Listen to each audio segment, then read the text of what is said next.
K-State week. Time for our annual showdown with the Wildcats, a game that has proven to be, over the last 6 years, a tight game, a slugfest, a game that's come down to 5 2-minute drives in the course of those 6 games. We know it's going to take an excellent week of preparation, great attention to detail, and excellent execution and performance on game day. More plays on their side of the line of scrimmage. He's getting great push at the line of scrimmage against centers. He's coming off of blocks, sometimes in disciplined fashion, sometimes in undisciplined fashion. When he is, he's making plays in the backfield.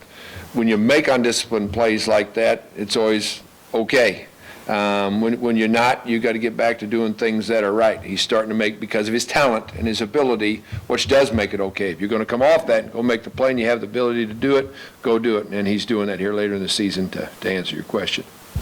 I think he's a really smart football coach. What in what aspects, Paul? In his preparation of his team, his handling of his players, and of his coaches. Go over a little bit. You met him when you were a kid, right? If I remember right. Can you talk about that? He was at the University of Iowa at the time, and his local recruiting area involved my father Cecil's high school, Des Moines Lincoln High School.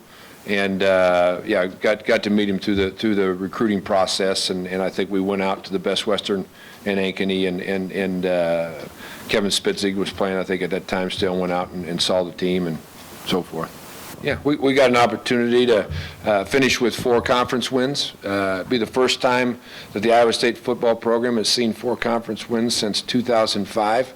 It'll also be the second most conference wins in the history of Iowa State, being in the Big 12. If we accomplish that, some other things fall right, we have an opportunity to finish in 5th place in the Big 12 Conference. Be the highest finish since this league has gone to 10 teams in a round-robin format. Great accomplishments for our football program. In typical years has them, 8, 9, 10 wins. Yeah, I think, each game is different, certainly, and it's happening in a completely different year and a different season. You want to talk about one play and effects on games, look at Oklahoma State this season and what they've done, not only on the road but at home, and you could point to probably 1, 3, or 5 plays in each one of those games and saying, wow, without that, we're not 10-0, we're 7-3.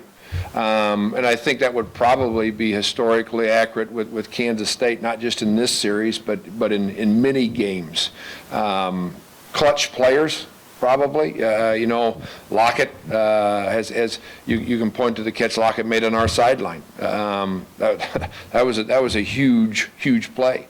Colin Klein has been a guy that in the series has made plays like that, whether it be a drive extending play or a touchdown possibly.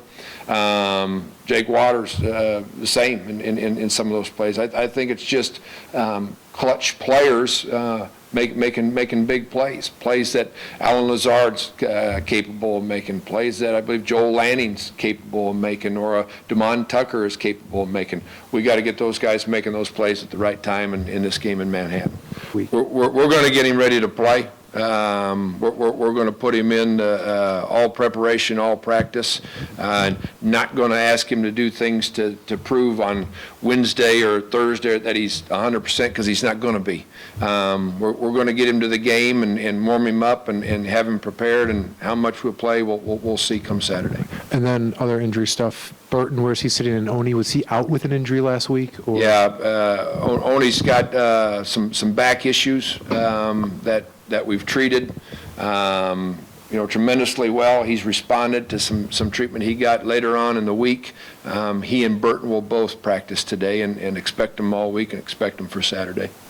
Aka will be back as well. I'm extremely excited about the future. I'm excited about how we've performed at most times this season. When you look hard at the schedule that we faced, you look hard at top 11 right now in the AP and the coaches poll. You look hard at the folks we've lost to at home here in Jack Trice Stadium and what those three teams' records are.